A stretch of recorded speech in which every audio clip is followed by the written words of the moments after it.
bounced around a little bit, and there was probably a couple hours cumulative among 3 or 4 people. But I mean, that they would ask you. Right, well, that would be, yeah. That would be their job. I mean, the first trick was to get a live body to talk to, but that's a first. they would kept trying to deflect me to the virtual robot person. The live stream is on. Okay. We can go ahead and get started. Is Larry? He's coming, he'll be here a little late. Oh, okay. And Stacy's here, she should be back. No, there she is. Great. So we're live streaming. Oh. Thank you. I'll be. Thank you, James. Sure thing. I promise to do better next time. And Bill, you're good, right? I'm squared away. Okay. So I think what we'll do, I'll start the meeting and then get us to the point of electing officers, and we can go from there. Okay. All right. Well, welcome everybody to the first meeting of the Cook County Housing and Redevelopment Authority. I am James Yorkie. I'm the county administrator. And for these first few meetings, I will be serving as the meeting convener, agenda putter together, and those kinds of things until we get an executive director on board. So I'll be your contact for any support needs that you have for this body. And so we'll get into the agenda. I should mention a couple of things. Chris Skildum is not going to be able to join us today, but he will be at the December meeting. And then Lawrence Doe, who's representing the 1st District, he was called out of town this morning, but he is on his way back. So we do expect him to join during the meeting. So we can go ahead and get started with our agenda. And since this is a newly convened body, we'll do introductions. And if you wouldn't mind saying your name and kind of what your background is and your interest in this topic. I think some of us don't know each other, and so don't assume familiarity, I guess, would be the deal. So Bill, would you like to start? Sure. I'm Bill Gabler, West Ender, and we've had a house in Cook County for about 19 years, but second home until 4 or 5 years ago. We decided instead of turning it into a VRBO, we're going to just occupy it full time. And it's a great decision, and we've enjoyed it. And most of my career has been in affordable housing production, finance, and public finance, which is basically getting debt arranged for cities, counties, nonprofit organizations, most of it tax exempt. So it's kind of a wide range of topics. My last 20 years were leading the effort at Wells Fargo for public finance, and it was a challenge, and I enjoyed it. So glad to raise my hand to be here. Appreciate the opportunity. Well, we are really glad to have the benefit of your experience on this body, and know that you're going to really help this group make some big strides right from the get-go. So thank you, Bill, for your service. Mr. O'Brien. Chris O'Brien. I, like Bill, my wife and I had a part-time house here for many years and moved here full-time about 5 years ago. We live just outside of town on Old Ski Hill Road and up on Devil Track Lake in the summer.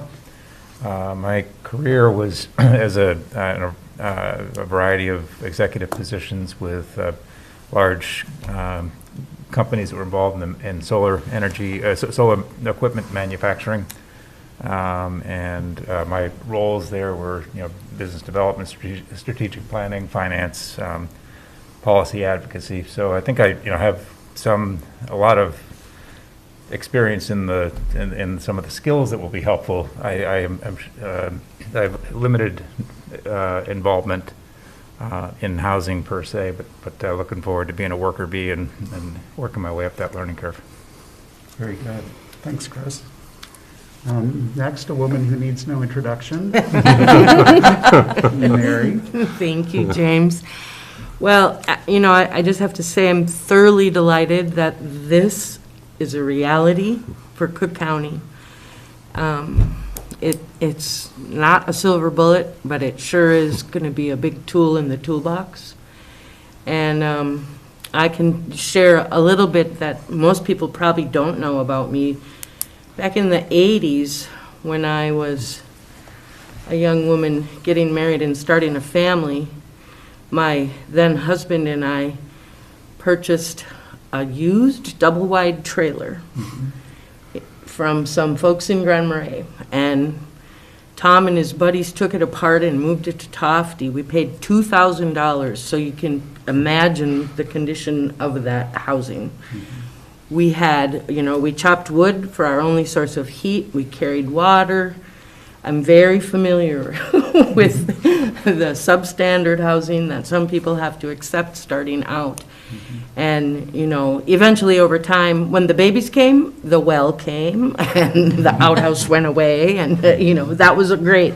But just, I want people to know that I do really, truly understand. I came up that way. So this is a personal journey for me, and to be here in this moment is just amazing, absolutely amazing. Thank you, everyone, for the county board for supporting the concept and approving the funding to get some boots on the ground and get some more work done in housing. And I would offer that we are here today in large part because of the work that Mary has done to get us to this point. So I really appreciate your work, Mary. Thank you. Thank you very much. Commissioner Hawkins. I'm Stacy Hawkins, Cook County Commissioner, District 2.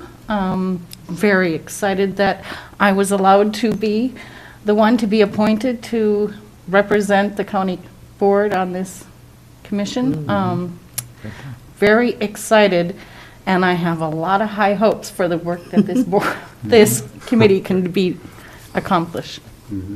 And just to clarify, so both Commissioner Hawkins and Commissioner Sullivan are board liaison, that's county board liaisons to the HRA board. They are ex officio, they are not voting members. So just wanted to clarify that for folks who are watching. Great. And I'm Ann Sullivan. I'm the alternate. So in the event that Stacy's unable to attend, you will see me here. And I hope to attend a number of meetings as you're getting started. And both Stacy and I, along with many others, have participated in the Housing Work Group, a subcommittee of that Joint Powers or Community Leadership Group. And so we have a lot of interest. We have lots of ideas. And as Stacy said, high expectations for this group. But we want to do everything we can to support you. And so keep that in mind. We're not here just to be a liaison, but if you have ideas, if you need support, Stacy and I are here for you, as is James.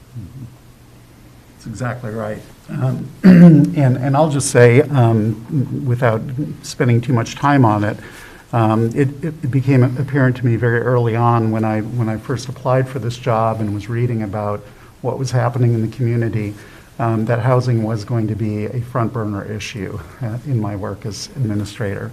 And that has certainly been the case, and it's given me the opportunity to work with folks like Mary and Bill and the commissioners, a whole bunch of people in the community, to advance the housing issue and try to make affordable workforce housing, and really housing for the great variety of folks who live here, not just the people who are working, but our seniors.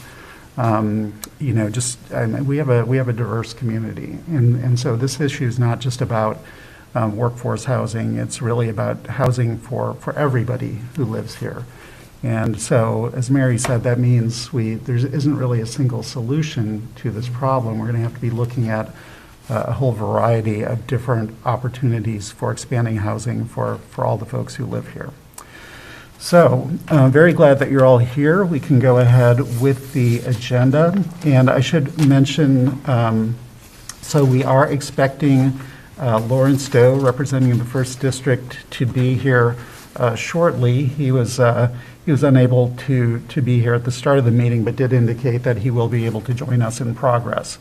So with that being the case, we do have a quorum, and we could go ahead and move to the election of the chair, vice chair, and secretary. I did speak with both Chris Skildum and with Lawrence today about their interest in being an office holder, and they are content not to hold one of these positions. So we could move ahead with the election of the officers. Well, so desire. Or it could be deferred, but I'll leave that up to you. Just one question, one question, James. In the bylaws, it contemplated it talked about an annual meeting in December and then an election of officers beginning in January. Right. So is the intent for what we're doing today to just carry us for a month into December and then revisit Yes, that? it certainly could be, and I mean, if the bylaws are adopted as proposed, that would be the case. But we do need to elect officers now because we are having a meeting today and then expecting another one next month, so, Okay. yes. Well, I'd like to put Mary Somna's name in nomination for chair. I don't think there's anybody who's had the community exposure and the knowledge of what's going on with the housing efforts here that Mary's had, and I just think she'd be really pretty well positioned to be the chair and take the lead at this stage of our beginning, and so that'd be my nomination for her to be chair. Yeah, I would second that. All right. Is there any discussion? Are there any objections, Mary? Are you still No, I'm honored to serve in this way. It's very important to me that I continue to use the knowledge that I've gained for the last 5 years for the good of the community, so I'm happy to.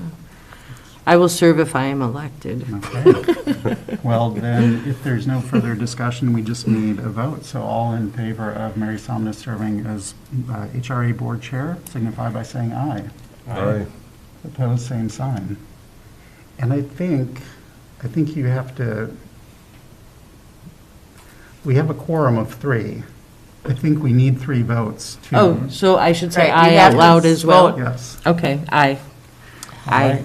I didn't know if I should vote or not, but okay. Opposed, same Aye. sign. So the motion carries unanimously. Mary, you are the new chair of this board. Thank you. And that truly means honored. the gavel is there, and you can take over leading the meeting. Well, all right then. And if I may, I would nominate Bill as the vice chair. For much the same reason as he mentioned, Bill's history with housing and financing is deep and rich, and I think he would be well positioned to serve as vice chair. And maybe I'll just go ahead then and nominate Chris to be the secretary. And if I understand correctly, the actual, preparation of the minutes and the work will be facilitated by yourself and then the staff person when we have one. So you just have to make sure that James is doing his job, and then everything will be okay. I serve many masters. Yes, and about 5,000 of them, right?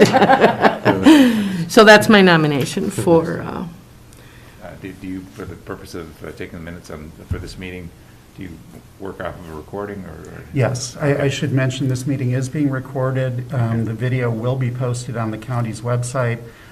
This is just in the interim until we figure out our next steps in terms of establishing a website for the HRA board.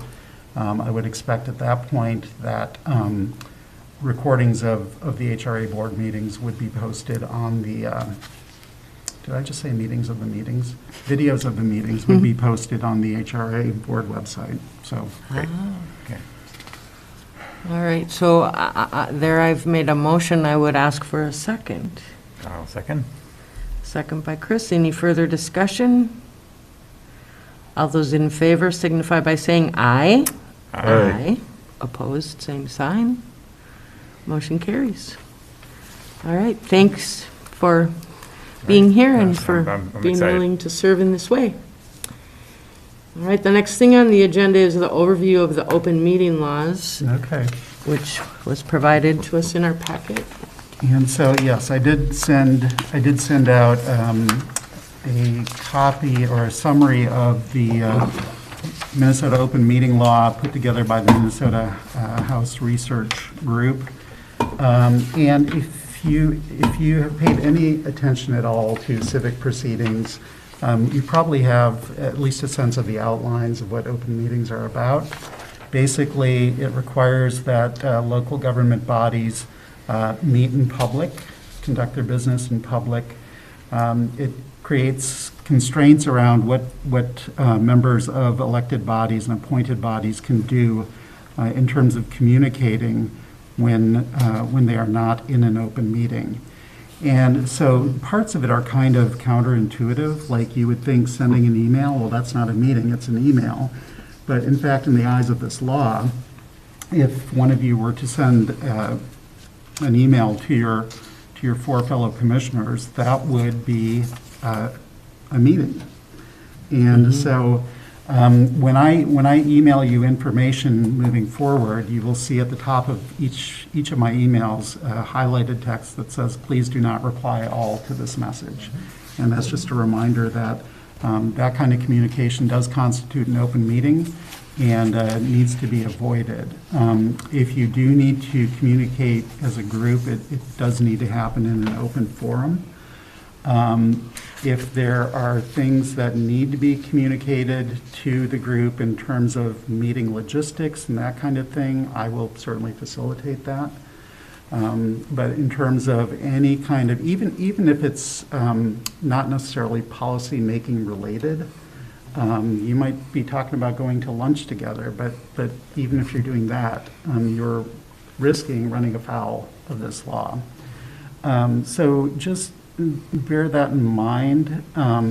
There's a lot more detail, obviously, in the handout, but you are appointed by the County Board of Commissioners, and so effectively you're an arm of that body and basically a creature of county government. And so that does mean that this law applies to you.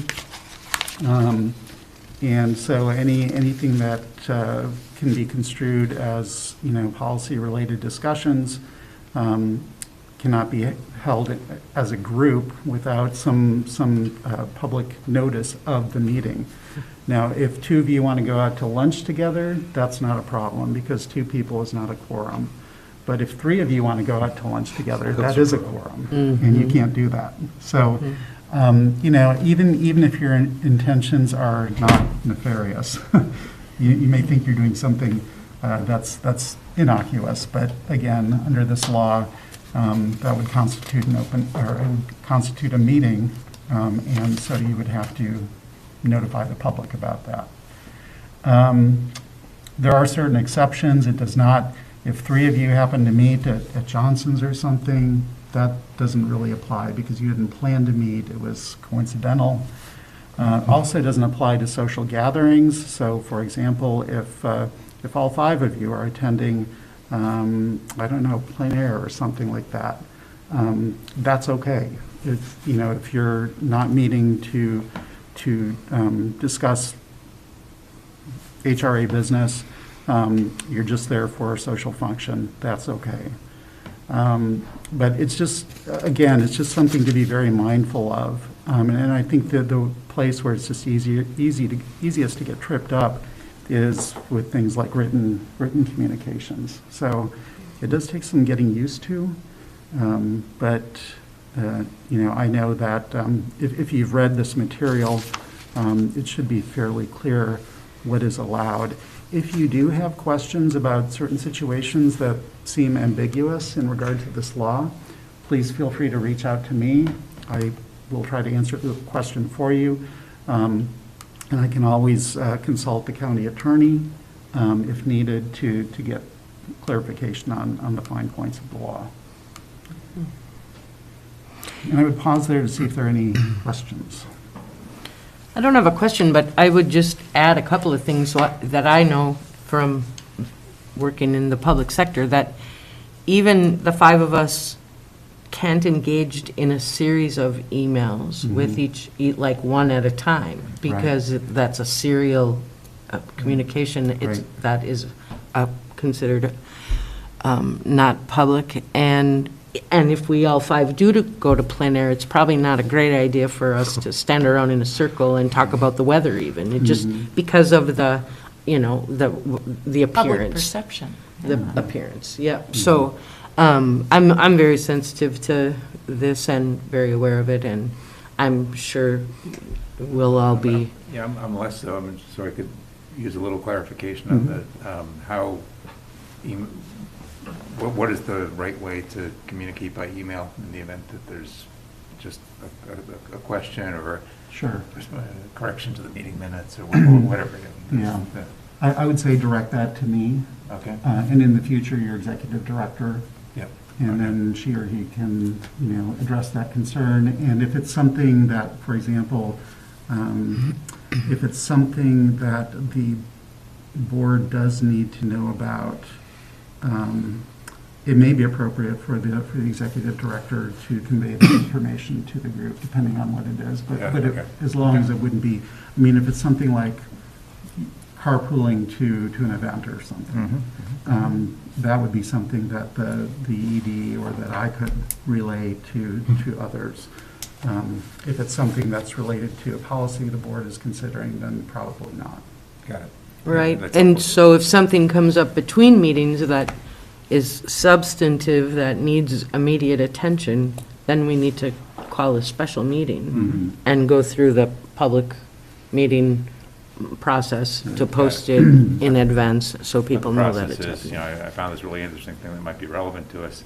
Notify James. Yeah. And then it's up to you, then you can make the call as to whether Right. to have a So, proper right. notice and public Yeah. meeting, Yeah. public discussion of that. Got it. Yeah, if it's Okay. just information to share, like you found a housing-related article in the Yep. newspaper and you want to share that with the group, send it to me and I'll make sure it gets distributed. Got it, okay. Yep. As a non-voting, he's not a member of the board, so he can do that, and the ED will be able to do that, but, Great, no, that's very helpful. yeah. Good clarification. Yeah, and I'm glad you mentioned about serial emails because that is in fact a Hello. violation. Is this where I'm supposed to be? Are you Larry? I am. Yeah, Lawrence? that's Larry, Lawrence? Lawrence? Yes, that's it? Yes, please, It come is. on in. right there. That's all right, we're glad you're Glad here. you could join us. I'm really sorry to disrupt you. No worries. We're happy that you're here. We've just done a few things. This is actually for you. Thank you. And we just have been going over the open meeting laws. I'll catch you up. We'll maybe back up a little bit, should we? I did read it pretty thoroughly, the paper, I read it, and I am familiar with the open. The open laws. meeting, yeah. Good. Okay, and so we can do just quick introductions again and ask you to tell us a little bit about yourself and your interest in being here, as James had the three of us do. Okay, So why don't we go ahead and do that first? okay. I grew up, my parents had 6 kids really early, and I grew up in a house that was an unfinished basement. We bathed in a cement laundry tub, and the inside partitions inside the house was open studs with masonite or beaver board over it. The entry into the basement was it was a flat roof, tarred. You had to go down the steps, and the back entrance was closed up so my mother could use it for a food pantry. So we actually only had one exit. It was a fire trap. That's how I grew up. Since that time, I've been working in housing, developing housing for 45 years. And I see housing and food as the basis for a healthy family, healthy children, healthy family, and healthy community. So I really am a big believer in housing. So that's just a little bit about how I got started as a kid and where I am now and why I'm motivated to be on this committee. Great. Yeah, your application and resume were wonderful. And Lawrence, just so you're aware, this meeting is being live streamed and video recorded, and it will be posted on the county's website. Yeah, I assume so. Yeah. Yeah. Thank you, that, though. Sure. Thank you. So, Bill, do you want to just introduce yourself to Sure, I'm Lawrence? Bill Gabler. I'm the West Ender and live in Lutsen and been active in affordable housing development and finance for my basic whole career, and ended up at Wells Fargo for the last 25 years, and I felt blessed to have been doing something that I felt was important to do besides just making a buck. And but I do have a lot of experience in talking governments into debt, and at first I learned how to borrow, and then I learned how to lend, and I didn't want to confuse the two either. But so anyway, that's my interest, is making sure that we can get some financial resources to address the many housing problems. Minnesota's Conference Center. Enter your conference code, I apologize. followed by the pound or hash sign. And Lawrence, I'm Chris O'Brien. I had lived in just outside of town on Old Ski Hill Road. My career was in the solar Please manufacturing. verify and try again. Was in the solar manufacturing business. I had a variety of roles in strategic planning, finance, and business development. What kind of manufacturing was it? A solar panel manufacturing. Uh-huh. So, and then, and I think I'm active on a number of boards here in town now. But I guess one of the things that one additional interest is in looking at the affordability of housing, not only through the upfront cost, but also through the energy efficiency and ongoing operating costs of the housing. So. And I'm Mary Simons. I was formerly the executive director of the EDA and did a lot of work around housing for the last 5 years.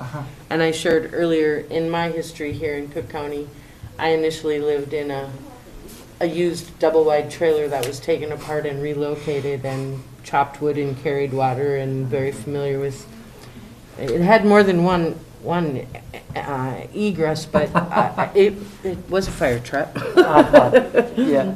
Commissioner Hawkins? Yeah. I'm Stacy Hawkins, Cook County Commissioner, District 2. It's nice to meet you. Nice to meet you, too. Thank you for doing this.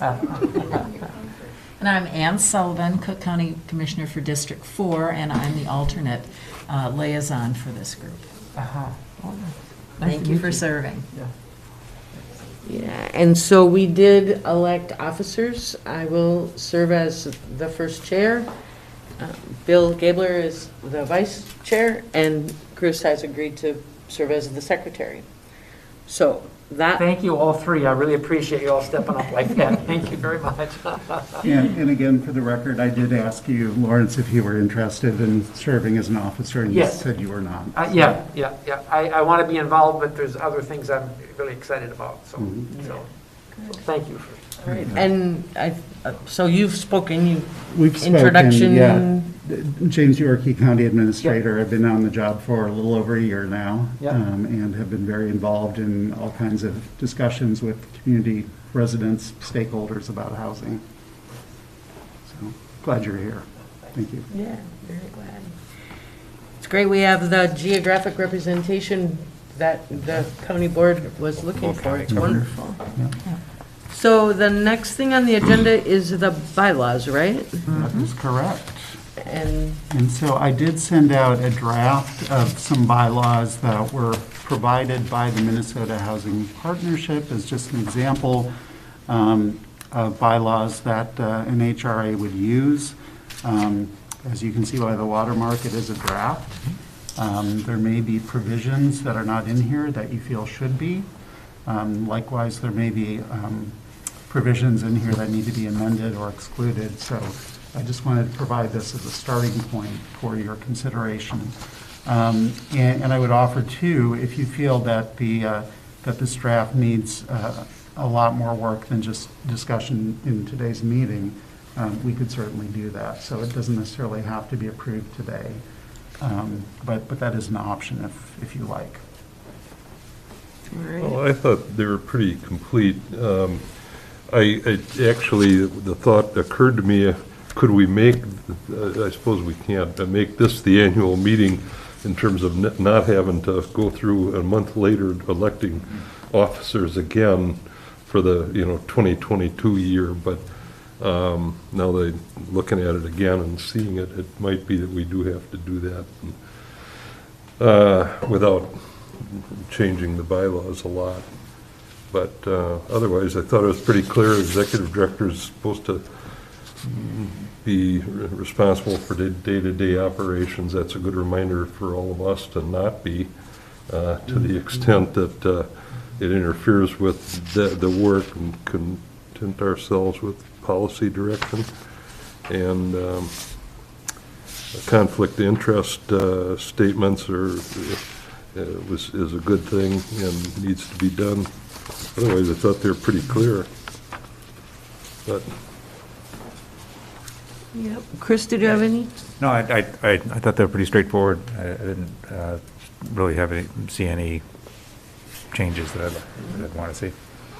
I had some questions.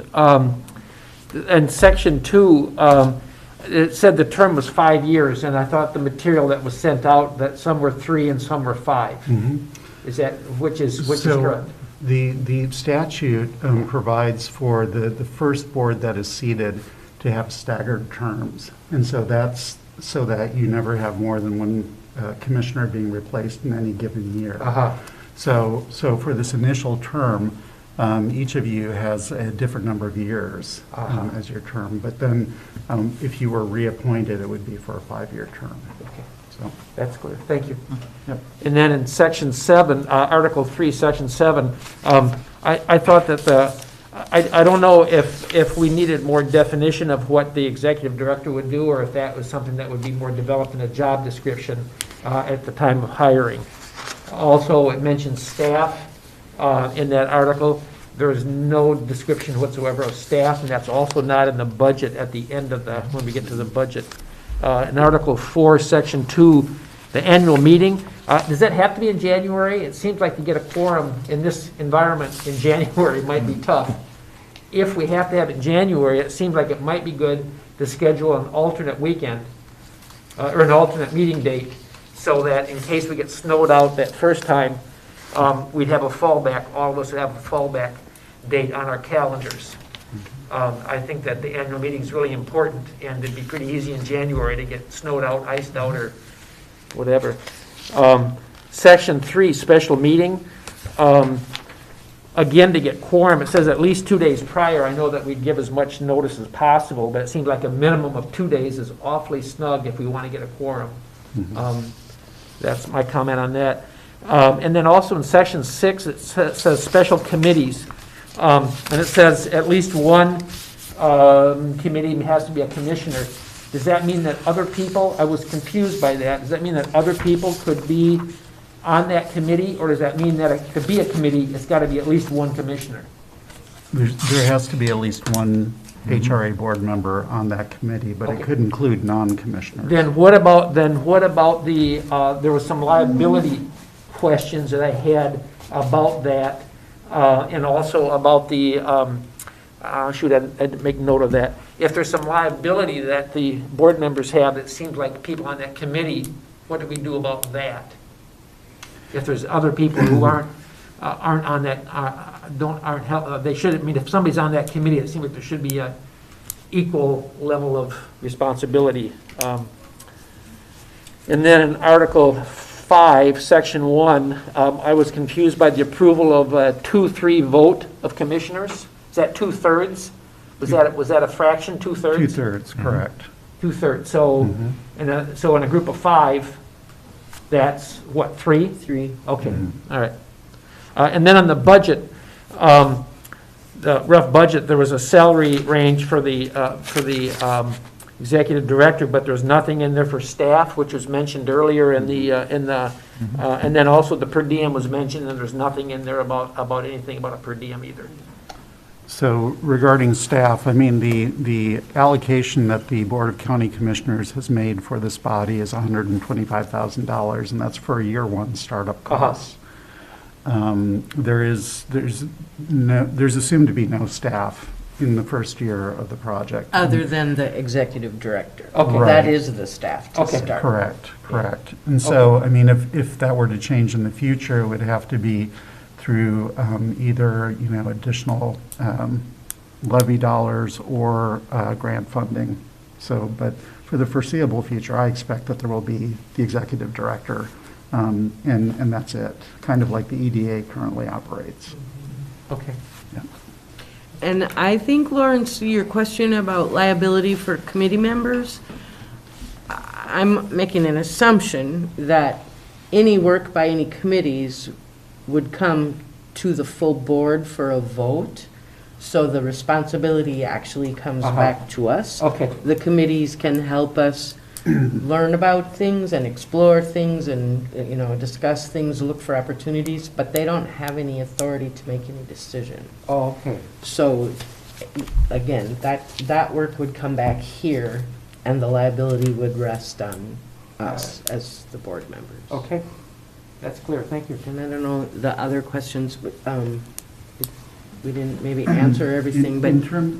The liability question, I would want to talk to the county attorney to get some feedback on that, because Yeah. I'm not an attorney, and I'm not going to touch that question with a 10-foot pole. Well, true, that was just off the Yeah. top. But we certainly could ask the county attorney for advice and opinion, and then incorporate that language into the bylaws in the future. We won't have any committees right now, Yeah. anyway, Yeah. until we sort that out, right? So. Yeah, and I think the other comments were about the notice for special meetings. Oh, the That- 2 that- days, yeah. That's reasonable, and then also an alternate date for the annual meeting, and if it's going to be in January. This also seems that, both of those seem like Yeah. good.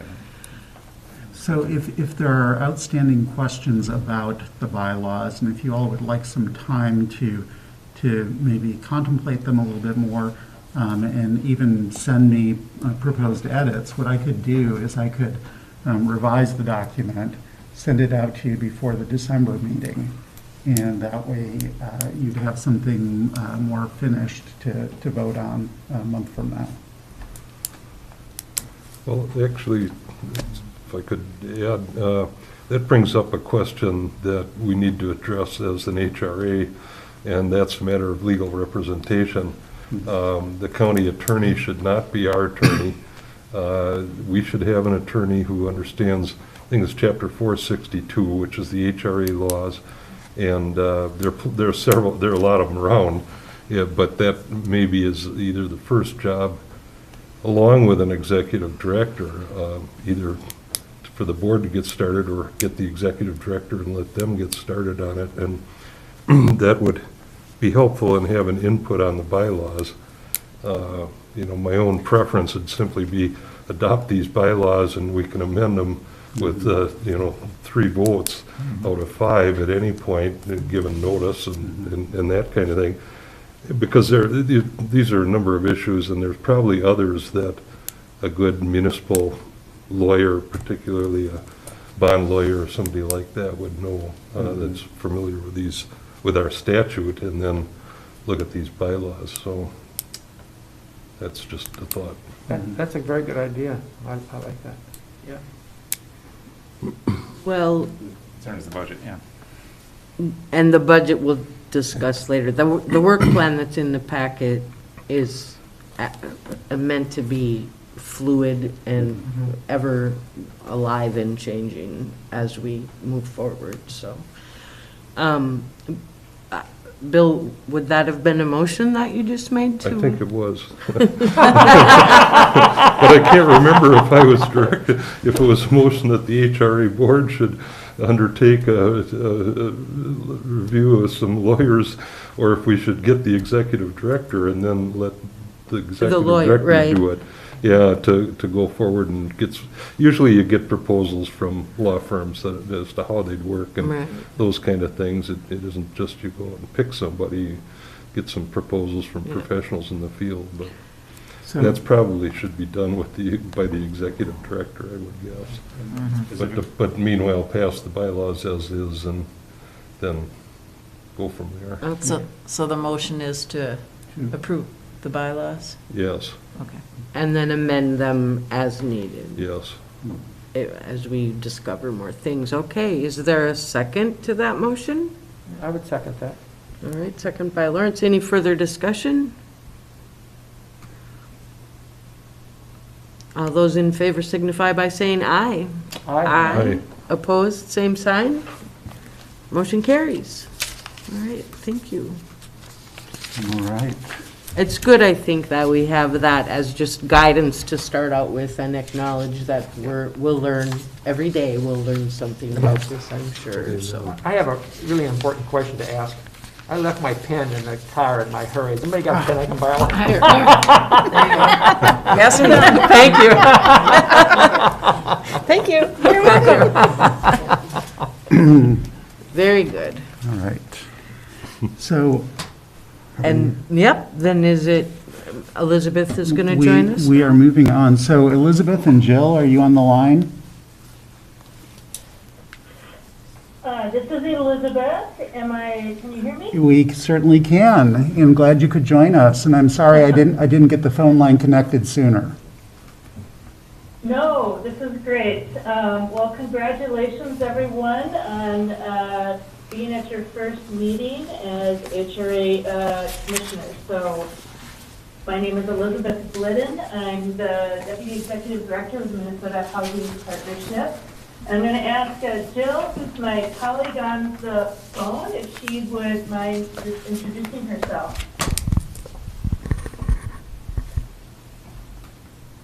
Can you hear me? Yes, we can. Oh, you can? Yes. Okay, I'm sorry. My phone I haven't done a conference call on my phone in a long time, so the mute was throwing me off.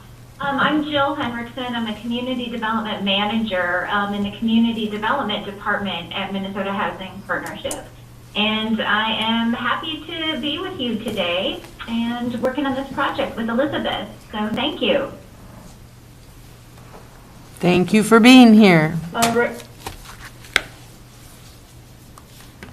So would you like me to go ahead? It's a little bit, and I apologize that we're here on the phone. We hope that there's another time soon where we can be there in person. So just give me the go signal here. Absolutely, Elizabeth. We have your PowerPoint pulled up, and I'm ready to advance the slide whenever you need me to. Sure, sounds great. And so this is, we wanted to, or I was asked to start out and just give us sort of a basic grounding in the authorities of housing and redevelopment authorities, and it's a little bit of a tour, basic tour. Some of you have seen some or maybe all of this before. Some of this may be new to others of you. And in part, this will give us an idea, maybe by questions you asked or feedback afterwards, where we can go deeper with more detailed training and education to support your activities as we move on. If you want to just advance the next two slides, James. I'd like to just make sure I get a chance to introduce what is MHP. We are an organization that has been around for over 30 years. We work in the areas of research, policy, and community development. Our policy work is focused on advocacy at the state level.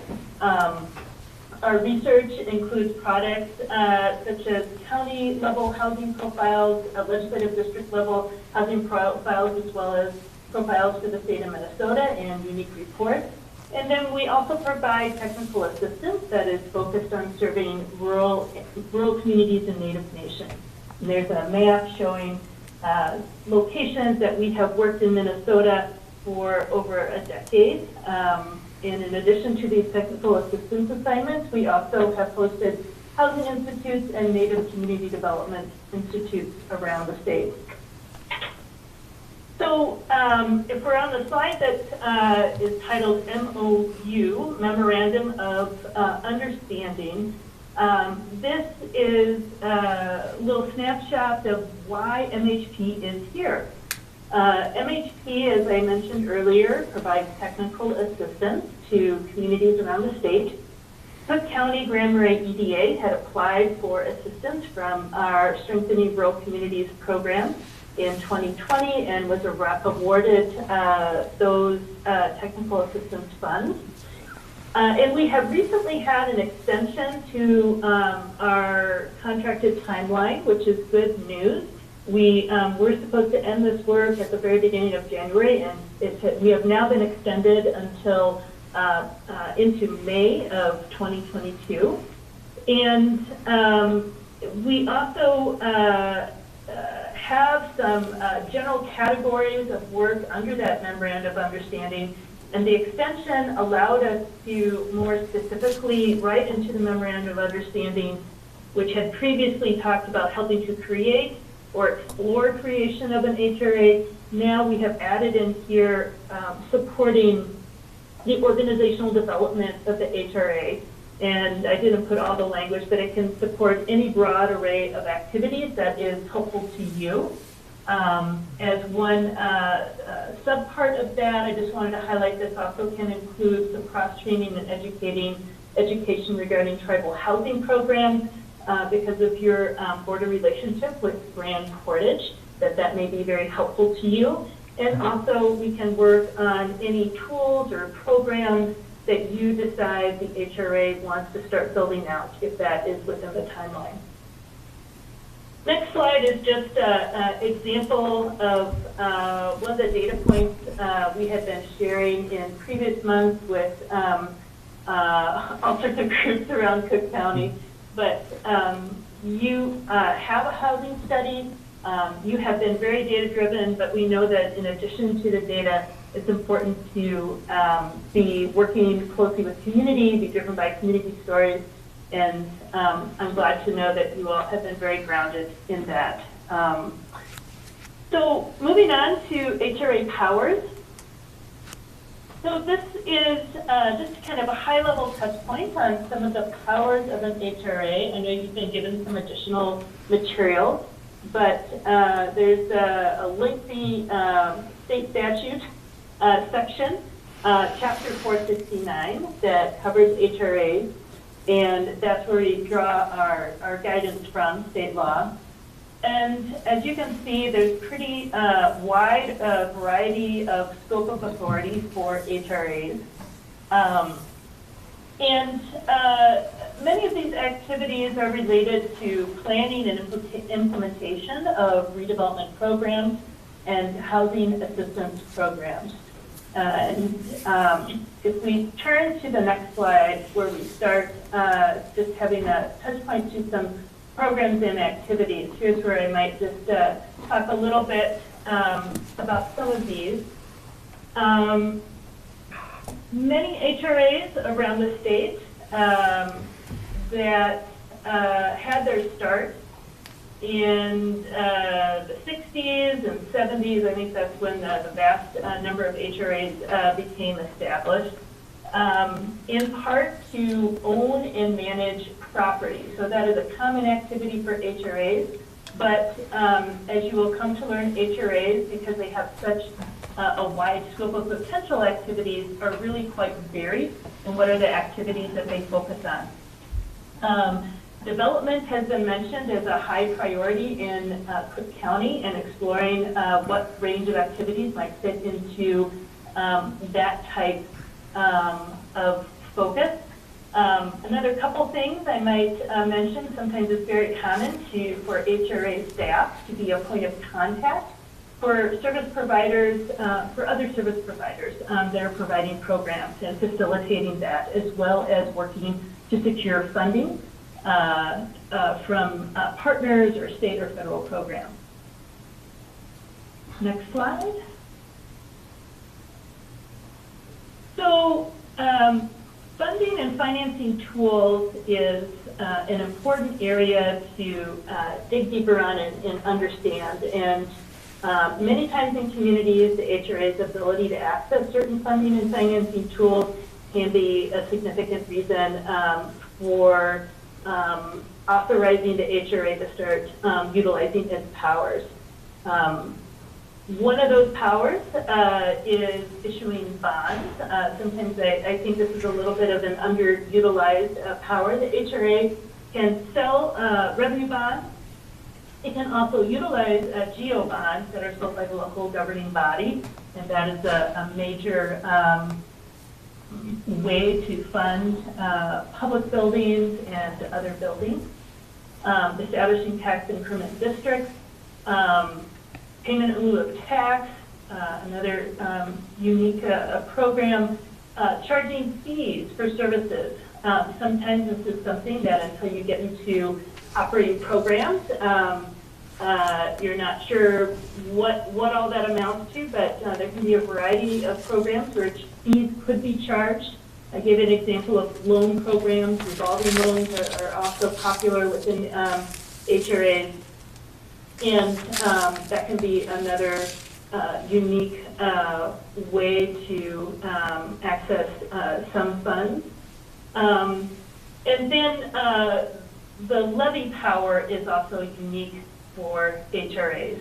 HRAs are considered to be special taxing districts, and thus they are not subject to levy limits if there are levy limits that are applied by the state, which has happened off and on many times in the past. And they're also not subject to city debt limits. However, you are limited to a certain percent of EMV. So I wanted to just touch on a couple of HRAs that are near to you, just in taking a look at some other communities. One of the things that I think is just very helpful to keep in mind is that there are a lot of partner communities near you that are eager to share their experiences.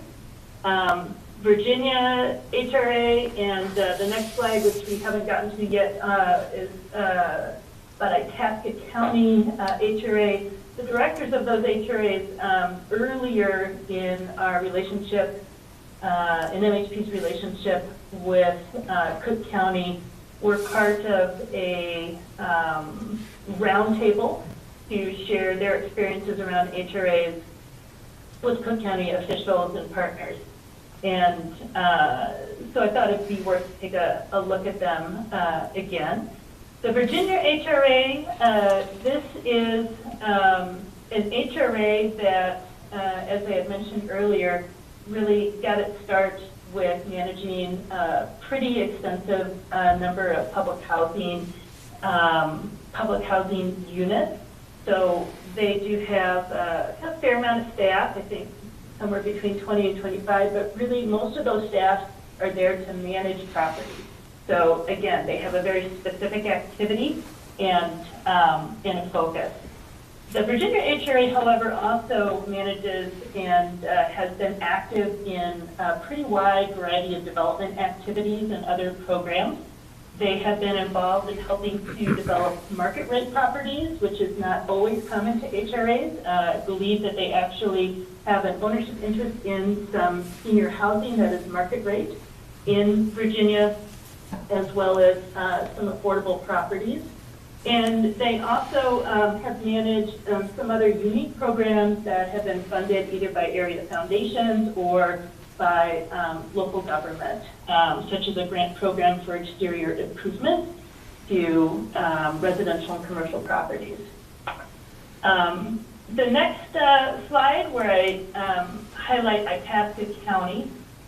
Itasca County also had its start with public housing being sort of the bread and butter of what it was doing. It was managing that public housing, working with tenants.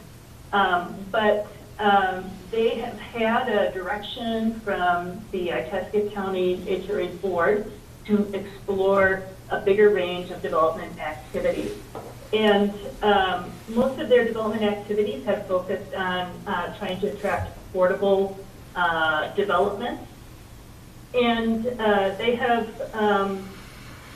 gained some good experience in what does it take in terms of staff time and partnership to work on these developments, and to understand that you really need a long-term focus, and you need key point staff, even if that staff is not the developer, but a partner to the developer, you still need that connection. So again, I think they are a good resource because they have had development experience, but it still is recent enough they remember what it was like to start on those activities. Next slide is just turning us back to the HRA again, and thinking about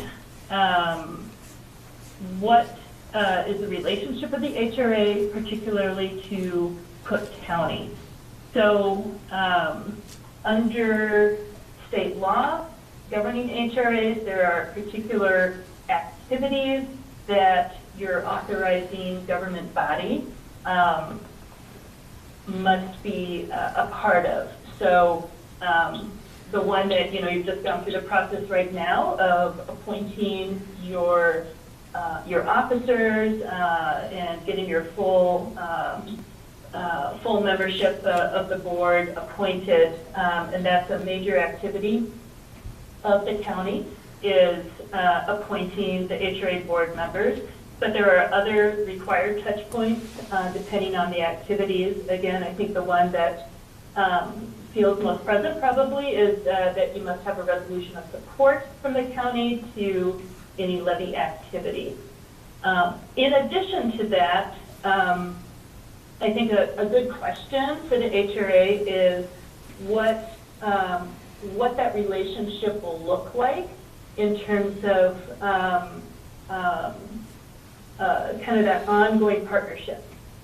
So if you just turn to the next slide, I know also in the proposed work plan for the HRA, there was also a focus on thinking about relationship development and key partners. And so this is just another emphasis on how you think about that and work that into what's the role of the board and what's the role of the executive director in ensuring the success of the HRA. So thinking about not only what's that relationship beyond the required interaction with the Cook County Board, but thinking more on that relationship level. What's that relationship with Grand Marais as well as townships in the county and the Grand Portage Band of Lake Superior, Chippewa. And you can go on and on and on. But being a leader in keeping the housing conversation front and center, driving that political will, looking for key opportunities, being present, this is all a significant role for the HRA. So turning to this, we're about to the end here. It has been kind of a quick tour, hopefully, but just wanted to list some resources for you, and there could be a huge long list, but I just thought I'd stick to some key things. But one very important resource I wanted to mention to you is the Minnesota's NARO, which is the Professional Association of HRAs. That's sort of the acronym for the national organization.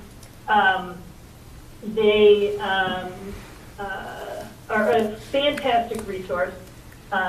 In addition to serving HRAs around the state, they also organize into some regional groups, which I think can be additionally helpful for networking, and they are really a fantastic source for advocating for housing resources, as well as providing trainings, education, other resources.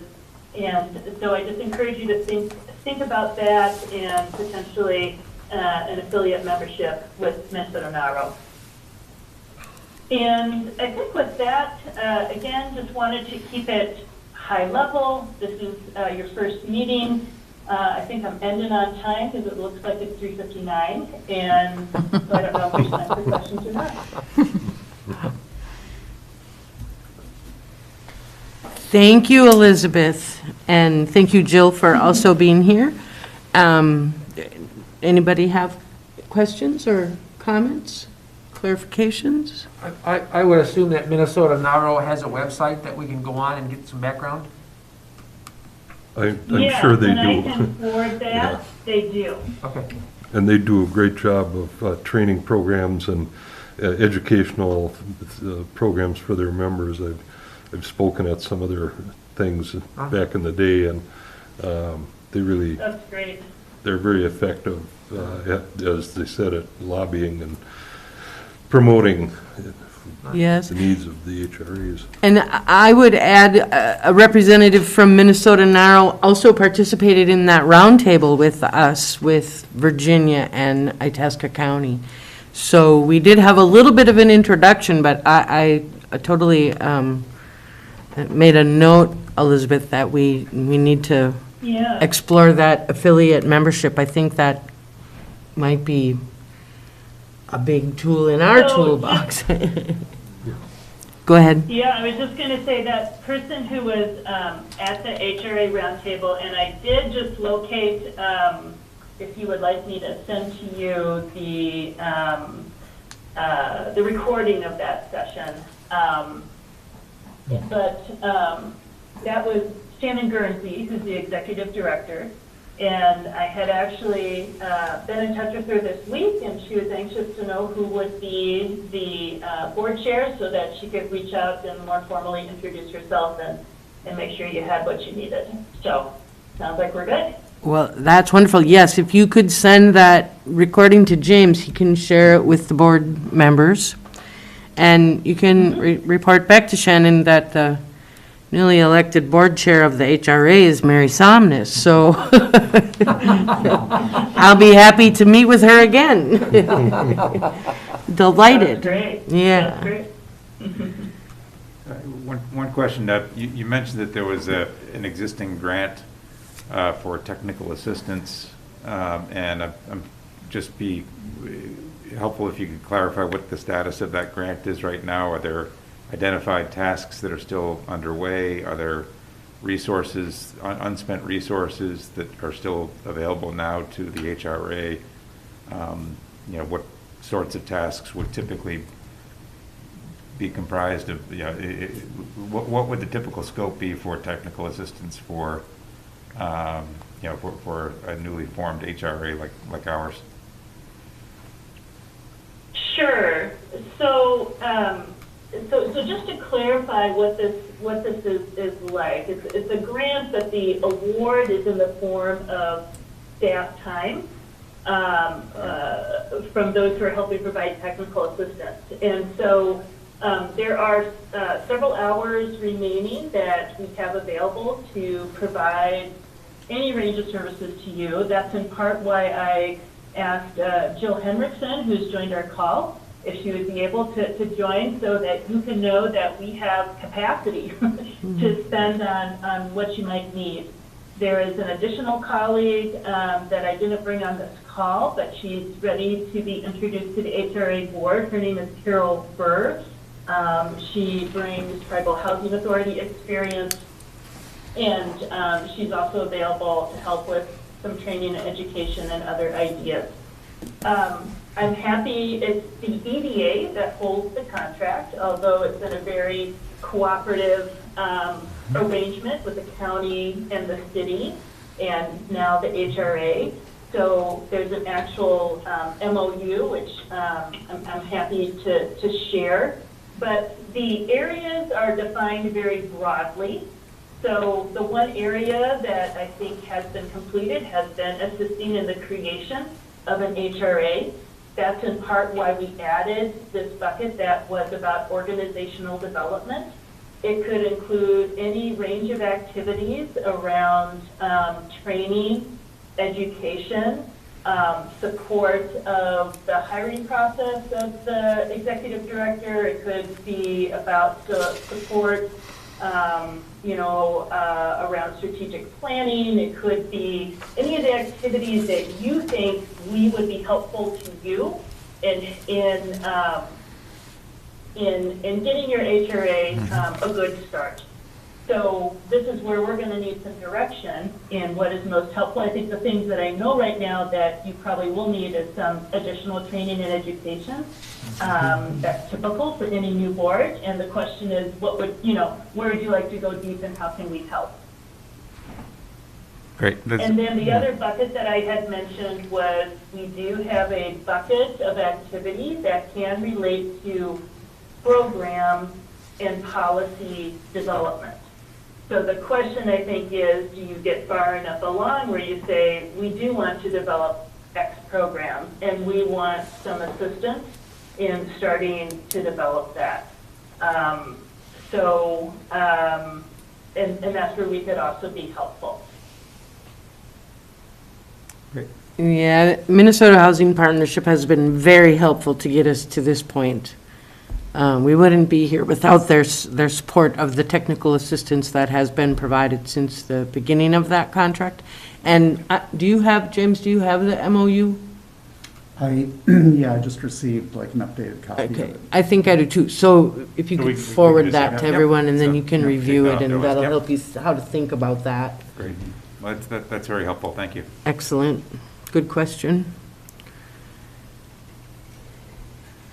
There was, in the material that was sent out, there was some lists of some of the programs, and I'm wondering, if we talk about us developing a project, so to speak. Is there some way that we can get an overview of other successful projects around the country? And then that might help us focus in on what, that might give us sort of a jump start on what might be applicable to us up here. Yes, I think what was sent to you, unless there's something else I'm not thinking of, was something that was tools that may be utilized by local government that are funding and financing tools that could be used for housing. We can certainly provide some updates on maybe a select number of those. I think other things that can be helpful too are maybe understanding some of the major programs at the state or the federal government. But the other way to look at it too is, and I'm not sure if this is more what you were trying to suggest, is thinking about what might be some development examples and how did they get done. So maybe you're thinking a little bit more about the development process. So again, that might be something where you could work either with the chair or James on kind of getting your input on what would be that direction you would like, just so we could put something together that will be interesting and of use to you. I'm not sure that I understood, but I'm talking not so much the financing aspect of it, but more the type of housing, whether it's public housing, whether it's individual housing, whether it's small house, the small house trend, starter homes, different kinds of the physical structures that are actually being developed around the country that are meeting with some financial and living success that are quite livable. One of the things on the reservations that I've been involved with is that the housing development is so mundane. In some of the native architects have developed housing that's less cookie cutter, so to speak. And then I'm wondering if there's something that's more livable that also is affordable that would work in our climate up here. And I'm just wondering what might be done already around the country in terms of physical structure. Got it. Okay. Very good. Thank you, Lawrence. Anything else for Elizabeth and Jill? Just a vote of thanks. Absolutely. Yeah. We'll look forward to continuing to work together. We're excited as well. Thank you. All right. Thank you. Thanks, Elizabeth and Jill. All right. So then I just want to look at this because I don't have it in my year one work plan. Okay, pages 21 to 27 is the year one work plan that was created by the work group that brought the proposal to the county board to create the HRA. And the work group was made up of our partners from Minnesota Housing Partnership, Elizabeth, and at that time it was Ella, and then James as the county administrator, and Mike Roth, the city of Grand Marais administrator, and myself as I was the EDA director at that time. So we put together a summary of what the best that we could with what we know today, and kind of what we hope to accomplish in the near term. And again, this is, it's, I believe there's some good solid stuff there, but it's not etched in stone. It's to be amended as we go along and, prioritize the kinds of things that we want to do. So I'm not sure exactly how you want to walk through this. Yeah, well, I thought since you were instrumental in the writing of it, I thought maybe, yeah. Can I Oh, yeah, use your absolutely. paper? Of course. Can the dinosaur have the paper, please? We can share. So we estimated the budget at $125,000. That was what was approved at the county board. And it is, as you see there, based on a range for the beginning salary and the fringe, the workers' comp and the other payroll fringe that comes with that, and then a little bit of money for a computer or a desk or whatever that person might need. So that is for year one, which in my way of thinking is calendar year 22. So then as we, get into that year, we'll also have to start thinking right away about what does it look like in year two. So just as Elizabeth just mentioned, identifying resources that can be leveraged.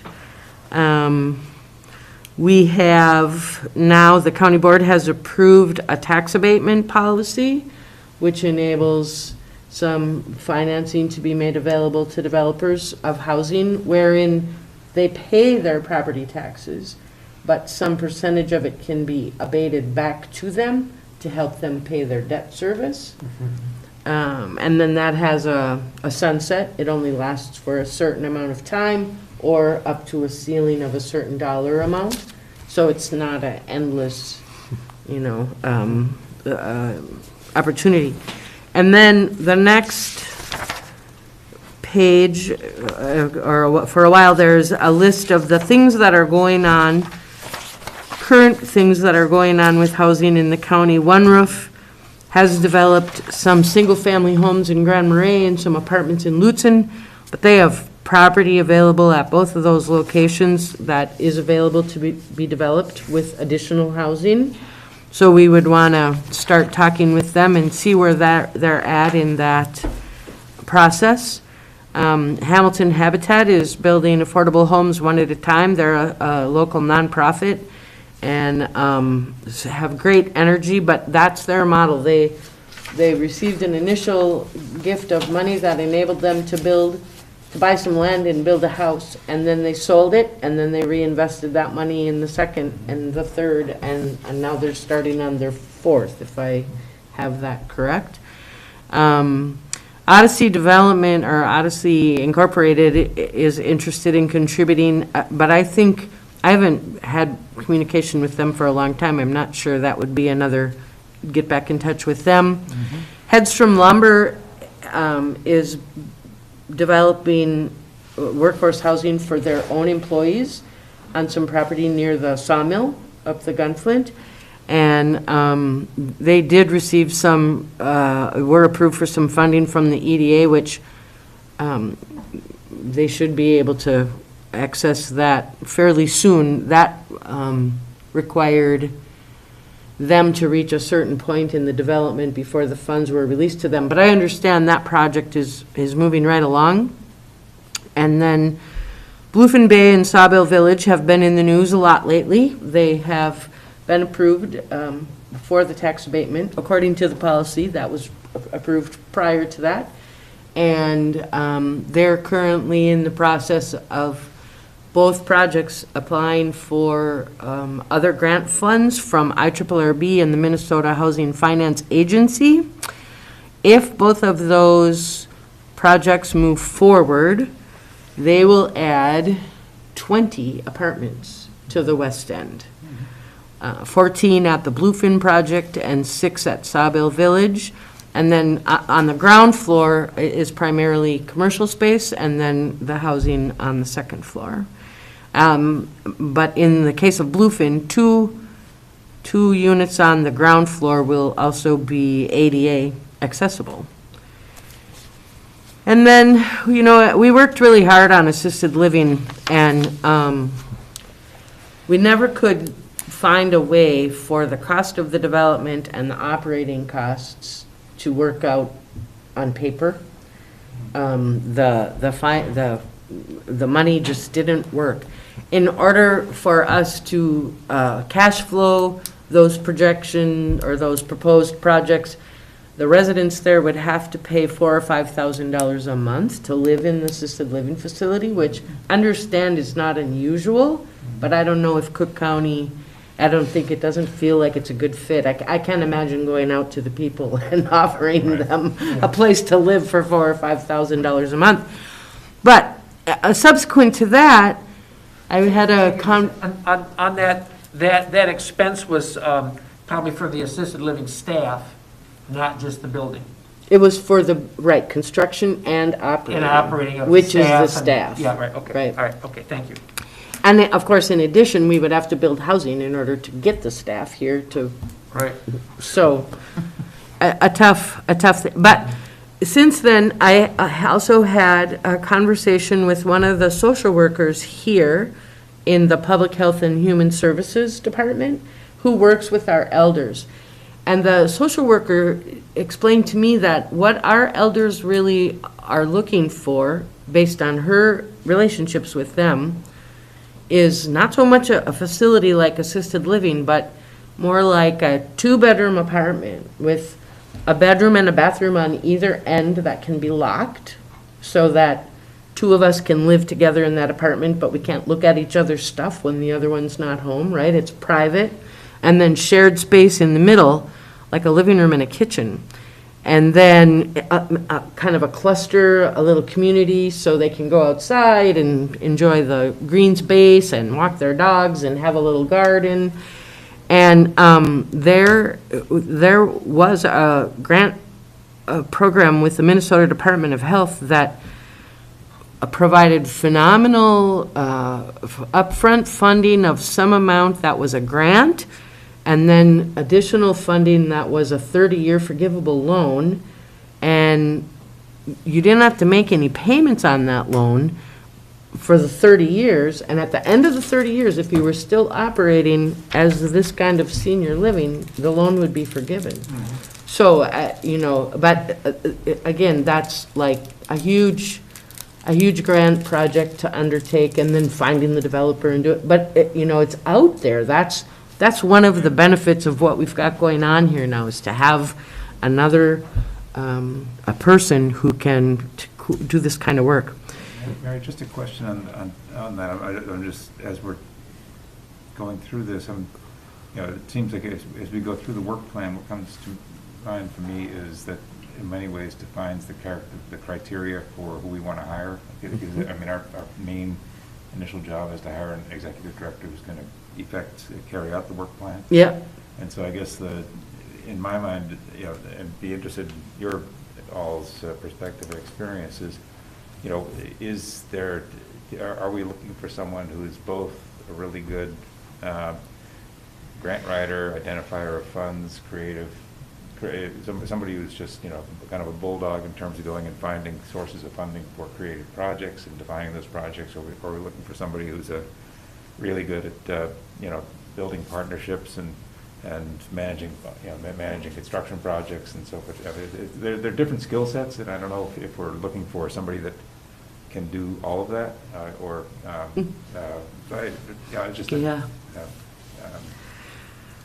anyway, just a comment that we, you know, as we're thinking about this, and we just need to think in our own minds about how to prioritize those, the job requirement. Yeah.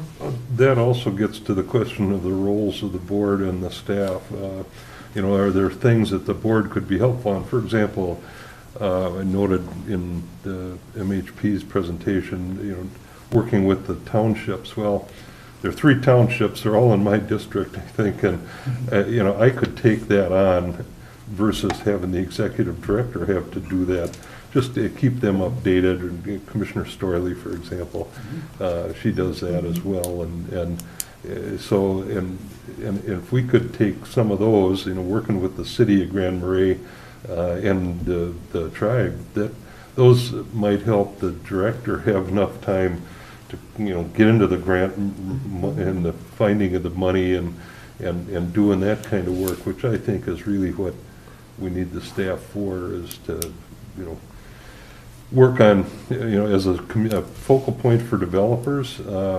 who, want to do this, and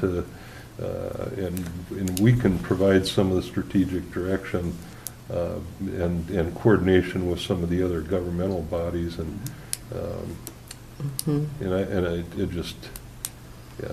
it'll be an interesting search, I'll say that, and I'm concerned actually not just about the salary range here, but also, are they going to, depending on who it is, finding housing for them? And, I mean, really, it's such a joke at a level, but it's so dire right now that I've heard of contractors turning away help because they can't house them. Yeah. And contractors who've got contracts to build houses, and that's really ugly. Well, if we're gonna hire somebody, couldn't we just set up a cot in a little closet over here in the corner for the time being? There you go. Yeah, no, that's tough. Yeah, well, and I think your question is a very good question, and I think that is probably going to reveal itself to us as we continue to move forward. I can tell you that administering the kind of grants for these kinds of projects is labor intensive, it's time intensive. That's hard to imagine, yeah. Yeah, but it also requires, just what you said, exactly working in very close-knit relationship with the developer or the contractor to make sure that they're doing everything that's in compliance with the requirements of the source of the funding. So it's all of that, really. So, yeah, it'll be interesting to see. I'm optimistic. That I'm kind of reminded me of optimistic. a comment that I think at one of the housing group sessions over the last couple of months, maybe it was Beth or it might have been Beth, it might have been Bobby, who made the comment that the Grand Portage Band has some staff that is really expert at grants and administering them, and because they do so much of it with the federal government. At least there's another place we ought to reach out to as a potential resource to get us some help, but and then to provide our resources to them. That'd be just a key. As long as we're on that subject, I've been up on I've met with Chairman Deschamps with my wife. She was asking me about some of the schooling up there. My wife's a retired elementary school principal. So I've been up there a couple times, and I have other connections to people on the state level that liaisons with the band. So I've been wanting to go ask them about their insight, their thought on county, but I wanted to wait until I was here in this meeting and saw, ask what you all thought about doing that. I could do it informally, or I could do it as a member of this body. And I'd like to do that to kind of, I think one of the problems between Grand Marais, the school, and this project down at Lutzen is that they're not talking to the band enough. They're not talking to the band early enough in the process to where they're given some ownership in the process. So I would like to do that sooner than later, so that there's some a sense of respect for the knowledge and understanding that they have in Cook County. Well, and it seems as though that's maybe one of the reasons we're appointed by districts. Is that's your district, isn't it? Yeah. That makes all the sense in the world Yeah. to me, just from a overall I'll look. go ahead and reach out to him if that's all right with you folks. At least initially, I'd like to get their feedback before I tell them what we're doing. I mean, because I don't know what we're doing yet. Yeah, right. I'd kind of like to know what they're doing, because I know all the tribes. I've been at probably 4 reservations. I have relatives out west. I've spent decades out there, and I know that they all have housing issues. So all the tribes are working with housing issues. So I know these folks are too. Yeah, and Beth Drost, the new EDA Executive Director, is also a member and lives at Grand Portage. Oh. So it might be good for you to connect with both the EDA and the tribal chair or tribal council all together. That could be a very meaningful time well spent. Yeah, culturally, I meet with elders first. I don't know who Beth is, but I would go to the elders first. Okay. I'd take some tobacco and go Yeah, to the yeah. elders. Excellent. That's the way to approach it. I'm so happy you're here. Well, I'll let you know in a year if I am or not. Right now, I'm happy to be here. so. Love your perspective. Thank you for that. Excellent. All right. And who is Beth Drost now? Beth Drost is the new EDA Executive Director, and Okay. I can provide you with her contact information. That'd be good, thank I'll you. do an introduction, That'd be good, thank you. Yeah. okay, an email introduction. So, Madam Chair, could I ask a question? Yep. We are getting close to the end of our scheduled time, and I just wanted to know the board's thoughts about next steps on developing a job description, kind of what you all see as the timeline for recruitment of an executive director, and how I can help facilitate that. That's great. Can I ask a clarifying question? What is our proposed timeline? Is it 5:30? 4:30. 4:30? Yes. Okay, It is. I wasn't sure if we were 90 minutes or 2 hours. Okay. So- And it's up to you to decide. I mean, if you feel that, a 2-hour meeting would be more appropriate, or maybe, you could do like the county board and just meet until you're done Until covering we're your done. agenda. I'm not advocating that, but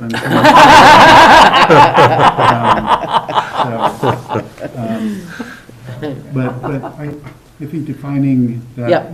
next step and laying out kind of a process or some expectations about what the timeline might look like and how you'd like to go about getting the job description finalized. I think that, I think that it's good to stick to the, to the 90 minutes, and I think we can do that. The second would be that, I think that we could perhaps prevail on you, James, to take the work plan and say that is, that build a job description based on the year one work plan, which is, prioritizes, grant development partner, community partnerships, and where's my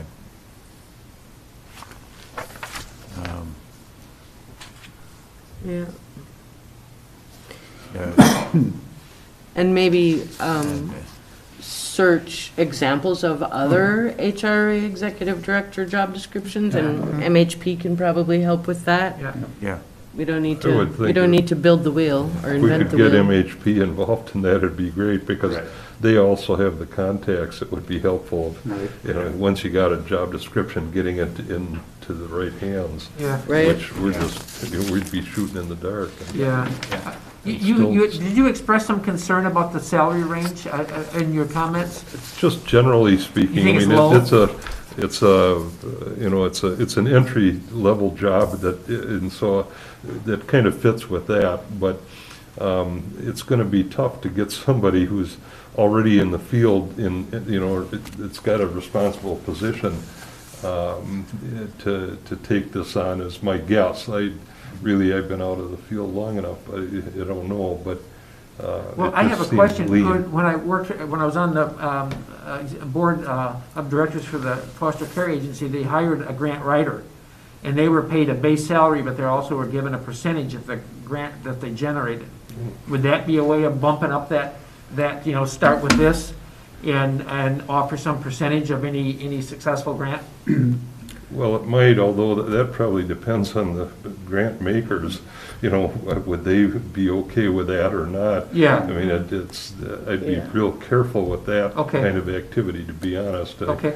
I think a salary and benefits are, where you gotta start. Okay. Right, Then and, from right, there. some grant programs allow that, Yeah. and some don't. Yeah. So it's usually stated right in the guidelines, Uh-huh. so. Well, it wasn't very successful, I have to say. So it was a good idea, but it didn't work out very well. So the proposed budget was developed in consultation with the EDA board. And so, in fact, initially, before we realized there was probably enough interest in the community that we could actually seat a full HRA board, there was a thought that the EDA board might serve as the HRA board, but there's clearly enough interest that we didn't have to go that route. But these costs are kind of based on what the EDA budgets for its executive director and costs. Uh-huh.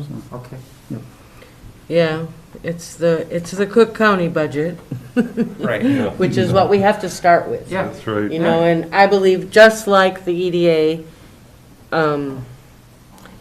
as we have successes and then we gain more support, then we can increase the ability to compensate the talent that we want to keep here in doing the job. And so, So what I would offer is prior to your December meeting, what I'll do is I'll reach out to MHP and get their assistance in pulling together some sample job descriptions, and out of those, try to piece together something that speaks to the needs here in Cook County.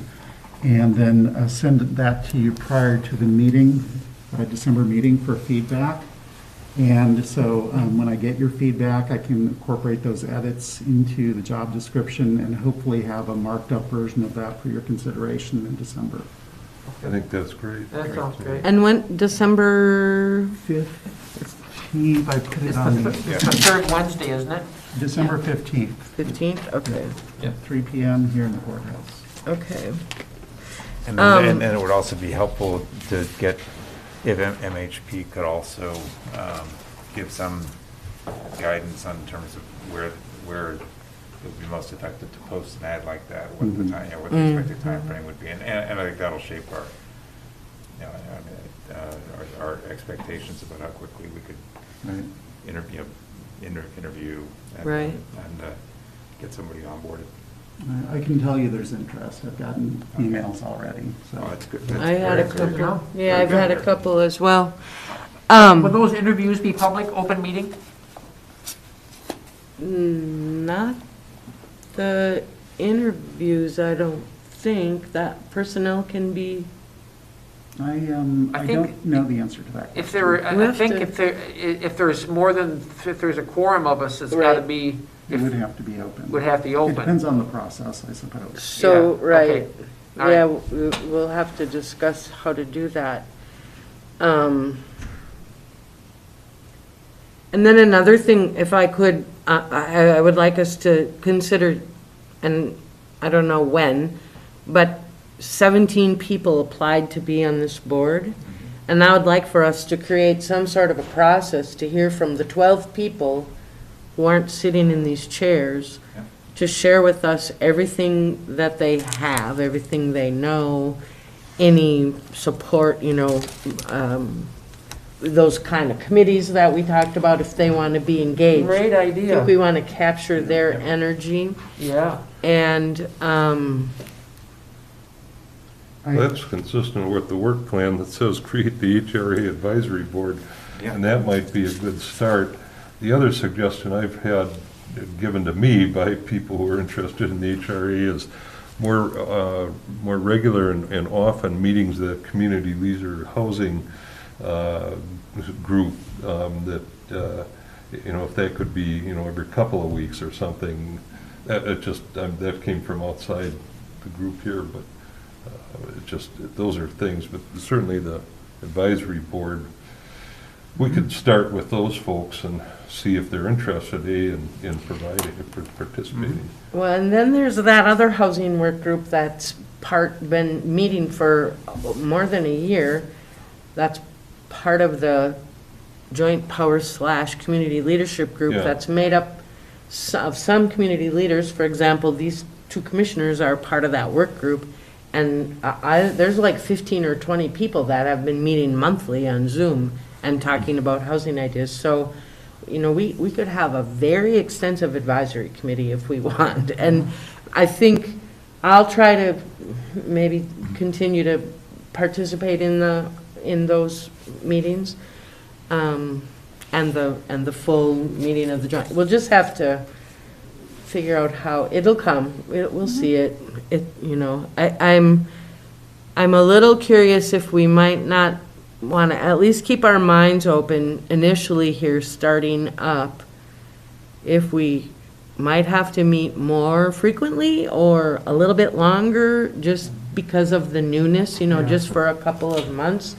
I'd be willing to plan on 2 hours at the December meeting when we see the agenda, if it's merited, we don't have to stay longer if we're not doing productive work, but I think we, if we could think about that maybe.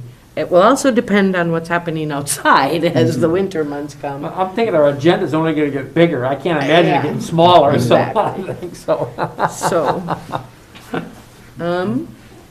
All right, with that, Do we want to include on our agenda, this is really helpful to have the MHP briefing on sort of housing issues do we want to include, so the practice of having a guest speaker for some period of the agenda that helps us all up the learning curve in terms of, maybe a guest speaker from the Virginia HRA or the Itasca HRA. Right. Just somebody that where a part of the agenda is to inform us about this past experience as we look to make decisions about how to shape the HRA Cook County.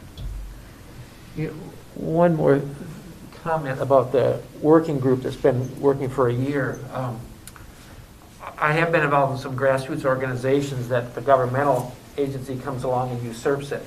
So I think it's really important that we, if we're going to work with this group, that it's a partnership where we help facilitate your ideas rather than taking those ideas. And this body, because it has the ability to tax and to write grants and stuff like that, has a certain amount of leverage that a lot of grassroots organizations do not. And I think we need to be exceedingly respectful of the work that's been done before us. Maybe, Mary, I know you already have all of the PowerPoints that have been shared with kind of the work that the group did, if you want to share them with this board, just so they know what that background is and what all has been worked on. Really great. They talked about manufactured housing, tiny houses, ADUs. So that type of thing, just to give you an idea what those conversations have been. Okay. And we did just meet just recently and discussed what's our role now that there's an HRA board. And we decided to keep meeting to be a resource to you as you're starting. So we felt like we're hopeful. You guys are going to take over things, but we've been meeting and working and we didn't want anything to drop yet on our end. Yeah, no, So it's a great. We decided to keep meeting and want to give support in any way we can. I would suggest that that group has a meeting coming up. I don't remember when it is, but the invitation to that meeting is being coordinated by Beth at the EDA. Right. And I will provide Beth with everybody's email address and she can invite you. It's a Zoom. And it's in the evening. So I'll have her add your emails to her invite list. And then if you're able to Zoom in and listen to that. Yeah?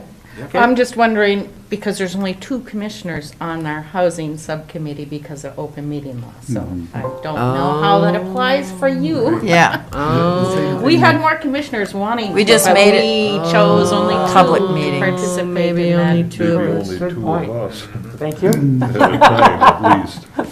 Thank you. Yeah. Mary, you can put it out there, the invite out there, and the first 2 respondents get to. Yeah, Yeah. I'll do that. That would be it. All right. Okay. Great. All right. Anything else for the good of the order No, man, thank you for being chair. at this time? Yes, thank you. Well then, The You need a meeting- motion to adjourn. Motion! I thought I had a gavel for that. Doesn't Cut need to right be- to the but it chase. doesn't- Darn! but it doesn't All need to be right. sec- Does not need to be seconded, but. A motion to I will adjourn, move to adjourn. Chris, and a second. I'll second. Bill, any further discussion? All in favor signify by saying aye. Aye. Hi. All right. All right, we went into a little overtime, but not Yep, bad. no, that's good. All right, thank you, for the everyone. fixed meeting. That was Thank I would you. like pretty to get a timely, picture. really. So WTIP would like a picture of the board before you all run off, if that's okay. Yeah. Okay. Is that with masks? Well, ideally without. I think it'd be good if Yeah, folks could I'm see. Well, okay until with we that. find out how this works, if we keep them on the screen, it won't recognize us, you know? It's worthwhile. Well,